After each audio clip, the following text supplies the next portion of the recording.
So 3 days after the Ohio State game, where we pull off this upset victory, we play Rutgers. Oh, man. And Rutgers has a player named Antoine Woolfolk. And at some point in the game, I can't wait to talk about this one. I mean, either can I. What the hell happened here, X? Just what happened, really? No bullshit. Watford 3 on the way. Oh!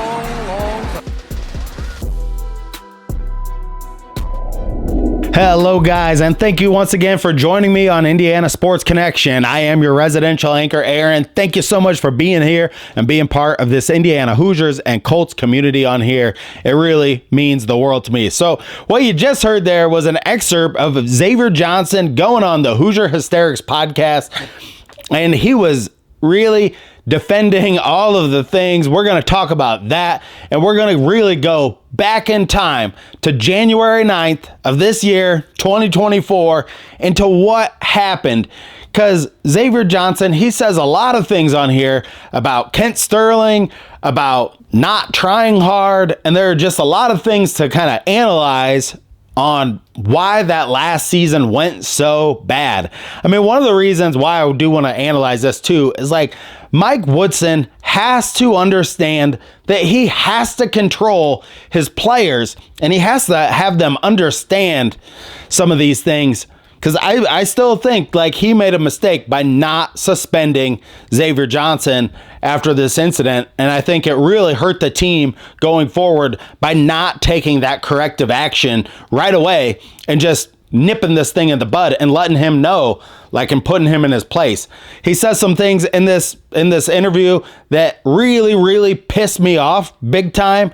And I mean, he says some other things where I listened to the whole podcast from beginning to end, and it really makes me think this guy, he is a very smart, intelligent guy. You don't get anything from listening to him to think like he's somebody who doesn't know what he's doing or he's out of control or that he doesn't really take into account everything. But there are some psychological things here we're going to talk about, like his ego and that type of thing. We're going to get into all that and more on this episode of Indiana Sports Connection. But first, hit that subscribe button down below. Hit that bell notification so you get an alert every time I go live. I will be making a live video today about the Colts schedule later on today. Hit that thumbs up. That helps get the video out to more Hoosiers across the country and across the world. Thank you so much for joining me on Indiana Sports Connection. We have a big giveaway coming up at 1,000 subscribers. I will be giving away home field apparel and a piece of memorabilia to one of you out there. So leave a comment down below. Tell me what you thought of Xavier Johnson's career, and we're going to get into it here in a second. But leave your comments down below. Tell me what you think of the team. We got a lot of good things to talk about, but he did this interview. He brought this out, and that's what we do on this show. We analyze all the stuff having to do with Indiana basketball, and this was one of the more interesting things that happened in the year of Indiana basketball. So, without further ado, let's get into talking about the Indiana Hoosiers. All right, so Xavier Johnson goes on the Hoosier Hysterics Podcast, and first, let's just play the clip of what he said really happened during that Rutgers game. Let's roll that clip, Hillbilly Monkey. So 3 days after the Ohio State game, where we pull off this upset victory, we play Rutgers. Oh, man. And Rutgers has a player named Antoine Woolfolk. And at some point in the game... So first off, I want to stop it right there. Anytime somebody is talking about something that was really negative, that impacted their life in a really negative way, and they're laughing about it, it kind of tells you something about their personality. It's like, he can't really take accountability for any of this stuff. Now let's keep rolling this clip. I can't wait to talk about this one. I mean, either can I. What the hell happened here, X? Just... what happened, really? No bullshit. What happened? I'm going to say this. I did not grab what I grabbed, but I would say, though, I did tell Coach, like, after it looked like that. Like, I told him, like, because they got on me when they got in the locker room, of course, and I was like, I know what it looks like, but I didn't do it. Like, what do you mean you didn't what do did it? you do? I didn't grab. You didn't grab his, let's just say it. You didn't grab his junk. It looked like you were coming around to pick. Yeah. And it looked like what you were trying to do was to push his junk inside and come out his butthole. That's what it looked like you were doing. Okay.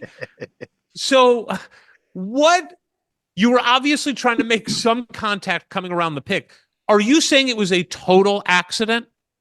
Yeah, it was definitely an accident because, I'm not no player to, just to do something dirty in the game. And I had just got going too. I just made a bucket. It just came down. Like, I wasn't trying to take myself out the game for my team. Like, I know we were going to try to win that game. And if I stayed in the game, I believe we were going to win that game because I don't think Rutgers was they weren't the most talented team in the conference. And I thought we were actually really better than them. But it's really hard going to play at Rutgers. But when I made the play though, it was like it was kind of a blind screen to where like I couldn't see where he was at. And I was defending the ball. The dude took me downhill. I think he went right downhill and crossed back over. And then a dude came over. He came and screened. And once I lunged right, my movement, a regular basketball player's movement when the player turns is to go this way, just turn. So all I did was just turn. And then I was just lunged out and it looked like that. So I was just like, all right, I made a basketball play, but it just didn't look like that. Because that's the first time I actually got thrown out of the game too. That's from my very first time being thrown out of the game. And your whole life? First time. My whole life. I got in text, but I would never say I got thrown out of the game for something. So you can see his excuses are really, really just awful. Like, let's take a look of the clip of when it happened. And for the day, there's another look at what happened. Wolf comes to set the screen, and Johnson hits underneath. Oh, okay. I did see Wolf bend over in response to being hit. Here's a better angle. Oh, yeah. Yep. Reached underneath. That's going to make most guys retaliate in that fashion. So, good job by the officials catching the first offense. And I just went back and rewatched this over and over. There is no doubt about it. I mean, he's really taken a page out of O.J. Simpson's book saying, like, I didn't do it because it's right there on video. It's like having a video of somebody punching somebody in the face and saying like, oh, I never did that. That's not me. I'm not that kind of person. I don't think you are. But everybody in their life has been in a situation where maybe they played sports and they did something dirty. Maybe they did something they're not proud of and they had to admit that and they had to move on. But that's not what we're really seeing out of this. Now, let's listen to this clip. He talks a little bit about the backlash from it and how it affected him. Let's play that clip. It got blown up into something more. It got blown up into you're not there for your teammates. Yeah. There's no discipline on the team. You should be suspended. What's going on with Indiana basketball that this kind of thing is allowed? Did you hear all that stuff? I actually did. I did. I don't know. I woke up one day, the next day, because, we stayed overnight there. And I woke up the following morning when we came back. And, I don't know, I forgot his name, but it was some guy on YouTube, he just talks about the players in a crazy way. It's not Dan Dawkins, but it's somebody else. I know who it is. I know who it is. Is it Ken Sterling? Yes, 100%. It was Kent. It was definitely Kent. I don't know from anything, but I don't know what he has done in basketball. Just talk about the play. He's done as much as we have. Yeah, nothing. Mm-hmm. Nothing. Yeah.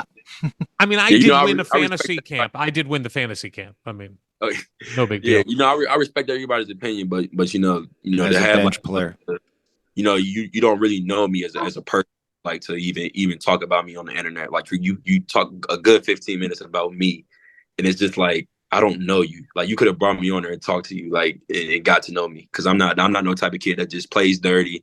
And I play with a lot of passion. I play with a lot of emotion, but I never play dirty at all. In any type of aspect, I've never been called a dirty player. In each level I played at, never been a dirty player. Everybody went nuts after this happened, and here. After this happened, this is how it went down in the world of Indiana basketball. This is how it went down. About Xavier Johnson, but I could go on for quite some time about him and him alone.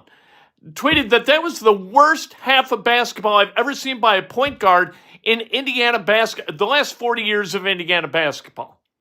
I've never seen anything like it. He was horrible. He was indifferent to the result of almost every possession. It was incredible. Complete ineptitude, utter detachment from any kind of emotional interest in the result of any of the possessions that he took part in. Incredible. Never put another IU uniform after that punk move that he put on. That was bad. And everybody's going to say, oh, he didn't do anything. Yeah, he did. That was a garbage play. He reached underneath the guy's shorts and grabbed his package. That was a terrible, terrible play. I would absolutely get it. I'd understand it. You know, kids are going to be kids. We all learned stuff when we went to college. We all made mistakes. We all learned from the mistakes. We came out of college better people. But this clod has been around for 6 years doing the same silly crap and getting no consequence whatsoever that gets his attention. And get out there, play. What'd he do? He got kicked out. Oh, all right. No, Xavier, you're starting against Minnesota. What the hell? What is the point? How would he learn? This is a failure of leadership. I'm not even... Xavier Johnson. This team, we bring all these young guys in, all these young guys that we're trying to develop. But our main leadership on this team is a guy who's going to punch somebody in the nuts. I mean, all right. Well, that's great fun. I mean, going back and watching some of this stuff myself, Kent Sterling and Joe Hillman on there, you know, saying what a dirty play it was. I mean, there is no bones about it. You know, I never played college basketball, but, you know, Joe Hillman did. And I mean, anybody else that saw that play knew it was a dirty play. And it was just, that's all there is to it. Why would Xavier Johnson not want to admit to this stuff? Well, there's good reason. To me, he has a very fragile ego. He doesn't want to really deal with the truth of a matter like this. He wants people to think of him in high regard. So rather than just admitting that it happened, he just has to deny it to the very, very end. Now, everybody is wrong in their life. Whether you're wrong the time you left the house and you showed up late somewhere, to punching somebody in the nuts, to getting into a fight with somebody, everybody is wrong at some point or another. What really defines you is how you define yourself being wrong. Do you admit to being wrong? Do you deny it 100%? What does it really mean? And that is really what's at play here. He has a very fragile ego, and he can't take it amongst himself to say, yes, this is what I did, because Rutgers, and he almost admits it in these clips, like, Rutgers played a really rough and tumble style that was really getting under his skin. And I want to tell you a story about myself. I was playing, and I played second base in high school. It's like, there was this kid who was super annoying. He's up to the plate. He's super annoying. He comes to first base. He's talking a bunch of trash. I remember like something like went through my head just briefly before this kid stole a base. And my coach used to always be like, tag him hard, like in practice when people would steal a base. Let them know that you're there, you know, with the tag. Very, very stupidly, this kid goes to take off for second base. The throw comes in, and the throw comes in kind of high. I grab the throw. He had already, then when I looked down, I already had in my head, I'm like, I'm going to tag this kid so hard on his back. I'm going to really make him feel it. And it was just something stupid that I did. And the umpire threw me out of the game because it did look bad. I like hit him, I think, right on the top of the head with the ball. And I hit him with it. It was very, very dumb. And it was just something a dumb kid would do just because, I don't know, my brain was moving too fast for my body or whatever, and I just did it, you know? And I'm sure that's what Xavier Johnson doesn't get. By admitting it, you know, Andy Pettit admitted he took steroids. Have way more respect for him. Jason Giambi admitted he used steroids. I have way more respect for him than I do the Roger Clemens and the people that are like, want to sit there day in, day out saying, I didn't do it, because they're trying to protect their ego. They're trying to protect like this heightened sense of self that they have.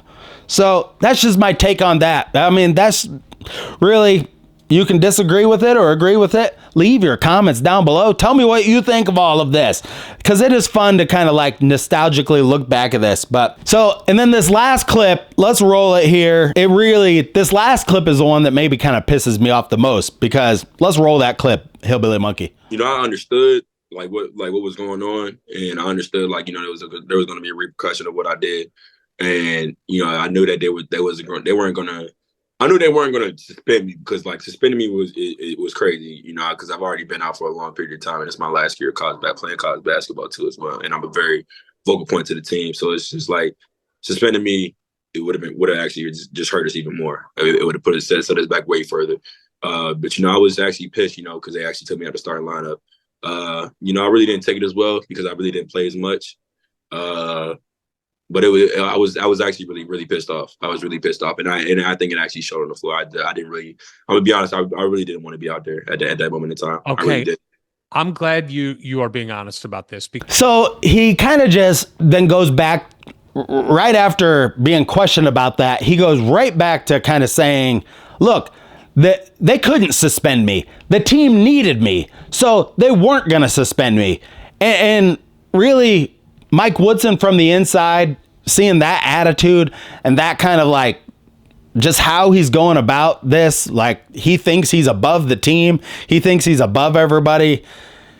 I would have suspended him, and that would have been beneficial for the team.